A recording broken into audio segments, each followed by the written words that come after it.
मशवरा देता हूं हुकूमत को और वजीर कानून को मशवरा देता हूं कि ना फिरौन की हुकूमत सारी जिंदगी रही, ना नमरूद रहा, ना जाज बिन यूसुफ रहा, ना यजीद रहा।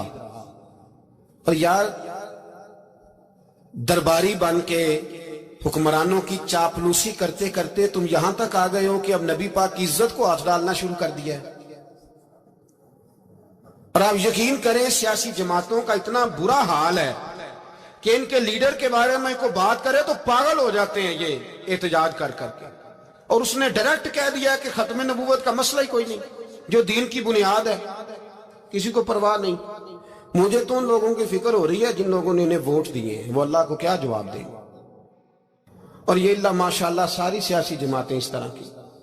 और मेरा वजीर कानून साहब को भी मशवरा है कि जिंदगी बड़ी थोड़ी है, बड़ी थोड़ी। अल्लाह सबको माफ करता है, अपने रसूल के गद्दारों को माफ नहीं करता। और यहां तुम्हारी गाड़ियों पे झंडे लगे हुए हैं, वहां भी तुम्हारे झंडे लगेंगे, पर इसलिए लगेंगे कि ये गद्दार है नामूसे रिसालत के। ये झंडे लगेंगे। शर्म करो और डर जाओ, बस कर दो। तुम्हारे मुंह में अब दांत पूरे नहीं रहे। कोई शुगर का मरीज है तो कोई ब्लड प्रेशर का, तो कोई हार्ट का, तो कोई कैंसर का। शर्म करो और अपनी कब्र की भी थोड़ी सी फिक्र करो। बताओ पाकिस्तान के कितने सदर गुजरे, वजीर आजम गुजरे, तो उनकी कब्रें कहां हैं? कोई जाता है उनकी कब्रों पे? किसी को खबर है? क्यों अपने लिए जहन्नम इकट्ठी करते? सारा कुछ दुनियादारी रह गई है, सारा कुछ सिर्फ यही रह गया। हजरत अबू बकर सरदार थे, हजरत उमर सरदार थे कबीले, हजरत उस्मान सरदार थे। उन्होंने सरदारियों को ठोकर मार के रसूलुल्लाह के कदमों में बैठना पसंद की। सरदारियां छोड़ के गुलाम बन गए। तुम सरदारियां बचाने के लिए रसूलुल्लाह की गद्दारी करते हो, शर्म नहीं आती। और कौम शिकवा है मुझे इन लोगों से जो मौलवी तो कह देते हैं तू सियासत नकार, और किसी सियासतदान को मना नहीं करते कि जब तुझे सूरत फातिहा भी नहीं आती तो तुझे किसने इजाजत दी है इतनी बड़ी बात। और मैंने पिछले से पिछले जुम्मे भी कहा था, फिर कहता हूं और आन दी रिकॉर्ड कहता हूं, मरज़ई कल भी काफिर थे, आज भी काफिर और कयामत तक। और जो उनके कुफर में शक करे वो भी, और पक्का बेईमान है, काफिर है। वो वजीर कानून हो या सुबाई हो या विफाकी हो, मन शक्का फी कुफर ही फकत कफर। जो मरज़ई के कुफर में शक करे वो भी काफिर है। हमारे रसूल आखिरी रसूल है। हम किसी को ये इजाजत नहीं देंगे कि वो खत्म नबूवत में रखड़ा डालने की कोशिश करे। हम किसी को ये इजाजत है। और तुमने कौम को लूटा, लूटते रहो, अब ईमान पे डाके तो ना डालो। तुम्हें दौलत लूट के पेट नहीं भरा, अब ईमान लूटना शुरू कर लिया। तुम्हारा फैक्ट्रियां लूटकर, कौमी खजाना लूटकर पेट नहीं भरा। बेईमानो, अब दीन बेचकर अपनी हुकूमतें पक्की करोगे। और वो लोग भी तैयार हो जाएं जो इन बेईमानों को मुंतखब करते हैं, उनसे भी सवाल करेगा खत्म नबुव्वत का मौजू क़यामत के दिन कि तुम बताओ। इनको सपोर्ट करते थे जो रसूलुल्लाह सल्लल्लाहु अलैहि वसल्लम के बाद भी किसी नबी को नबी मानना दुरुस्त जानते थे। शर्म आनी चाहिए, ख्याल होना चाहिए। और मैंने कहा कि हमारा दिल नहीं चाहता, आप यकीन करें। हमें शौक है जुलूस निकालने का, तुम्हारे खिलाफ बातें करने का।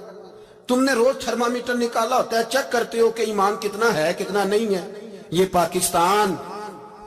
पाकिस्तान अगर सूबा सिंध है तो हजरत अब्दुल्ला शाह गाजी का है, अगर बलोचिस्तान है तो हजरत बाबा अब्दुल रहमान का है, और अगर पेशावर है तो वो सूफिया का है, और अगर ये धरती पंजाब है तो ये दाता अली अजमेरी की है, ये बाबा फरीदुद्दीन की है। इसमें किसी गद्दार को कब्जा करने की इजाजत बिल्कुल नहीं मिलेगी। और हम वो लोग भी नहीं जो चुप करके अंदर सोते रहे, कौम जो करती है करती रहे, हमें परवाह नहीं। ना, ऐसी कोई बात नहीं। कोई बंदा ना समझे कि इन्हें होश नहीं, इन्हें पता नहीं, हमें सारा कुछ ही आता है। फिर अगर कल को कोई मुमताज कादरी पैदा हो गया तो शिकवा ना करना। कल को कोई फिर से आमर चीमा निकल आया तो शिकायत ना करना, याद रखना।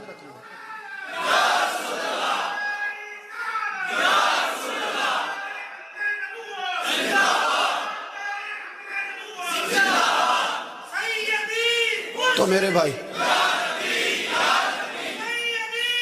खोल के बोलो, या नबी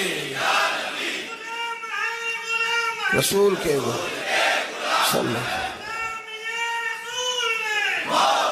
تو یہ مشورہ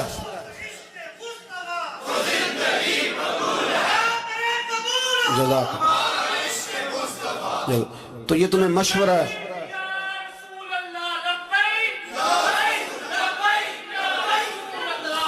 میری بات سنیں، یاد رکھیں، یہ لوگ بعد میں پچھتاتے ہیں، پھر مناظرے کراتے پھرتے ہیں اس نے صحیح کیا کہ غلط کیا، پھر انہیں ہوش آتی ہے بعد میں، پھر ان کے ہواری نکل کے میدانوں میں دلیلیں دیتے ہیں. اس لیے ہمارا مشورہ ہے انہیں کہ یہ اپنی حد میں رہیں، اور جو کام تمہارے ذمہ، میں نے کہا نا تم نے بڑا لوٹا، یہ قوم روز تمہیں موقع دیتی ہے لوٹنے کا، موقع دیتی ہے، تو تم نے دولت لوٹ کے پیٹ نہیں بھرے، اب ایمان لوٹنے کے چکر میں آ گئے ہو. یاد رکھو، مسلمان گناہگار ہیں، غدار نہیں ہے. تمہیں دولت لوٹنے کا تو شاید موقع مل گیا ہے، پر ایمان لوٹنے کا موقع نہیں ملے گا. تو اس لیے اس کو لگام دو. اور ویسے بھی کتا جو پالتو ہوتا ہے نا، اس کو گھر کے اندر سنگلی سے باندھ کے رکھنا چاہیے. یہ تمہارے بوٹ چاٹتے ہیں، بھونکتے ہیں، تمہارے حق میں وزارتیں لیتے ہیں. ہم نے تو کوئی وزارت نہیں لی تم سے، اور نہ ہمیں شوق ہے. اس لیے کہ ممبری کیا کرنی ہے جس کو ممبر رسول عطا کر دیا جائے؟ اس نے کیا کرنی ہے یہ ممبریاں جس کو پکا ممبر رسول دے دیا جائے؟ تو اس لیے اس سے باہر آؤ. میں نے کہا بڑے بڑے نمرود، فرعون، قارون دفن ہے، تمہارا بھی نام تک نہیں ہوگا، بالکل نام نہیں ہوگا. اس لیے ہمارا مشورہ، اور آپ لوگ بھی آئے نا یہ اگلے سال، تو ان کو کھڑا کر کے پوچھ لینا، اسلامی جمہوریہ پاکستان کا تم نے MPM نے بننا ہے، پہلا کلمہ ہی صحیح سنا دو. چلو خدا کا واسطہ یہی بتا دو کہ تمہیں نماز بھی ڈھب سے آتی ہے کہ نہیں. اور آپ کی موج ہے، آپ بٹھا لیتے ہیں سر پہ، کیا کریں، سمجھانے والے مفت گناہگار ہو گئے اور بہکانے والے سب تمہارے یار ہو گئے. اس لیے یہ چھیڑتے ہیں جان بوجھ کے. اور پھر جب کوئی ممتاز قادری علیہ رحمہ پیدا ہوتے ہیں، پھر انہیں دشواری ہوتی ہے، پھر ان کا جینا مشکل ہو جاتا ہے. یہ موقع دیتے ہیں، پتہ نہیں کس کے ایجنڈے پہ عمل کر رہے ہیں. میرا سوال یہ ہے، میں نے پچھلے جمعے پھر میرا سوال ہے کہ میں پوچھتا ہوں، اس آدمی کو ضرورت کیا ہے ختم نبوت پر بات کرنے کی؟ جب امت مسلمہ کے متفق کا فیصلہ ہے کہ مرزائی کافر، اسمبلی نے بل پاس کر دیا کہ مرزائی، ان کو اقلیت قرار دے دیا، اور جب سے وہ اقلیت بنے، نہ ہم نے ان کی عبادت گاہ جلائی، نہ ہم نے ان کو قبروں سے نکالا، نہ ہم نے، بس ٹھیک ہے جیسے عیسائی رہتے ہیں، یہودی سے کس ملک میں رہتے ہیں وہ بھی رہے، اقلیت بن کرے، کوئی اعتراض. پر تم انہیں کھینچ کے کیوں قریب کرتے ہو؟ تمہارا کیا جرانہ ہے ان کے ساتھ؟ بتاؤ تو صحیح. ان لوگوں سے ان کو چاہیے اپنے منہ میں لگام ڈالیں، اور اگر نہیں ڈالیں گے پھر انشاءاللہ ڈالی جائے گی.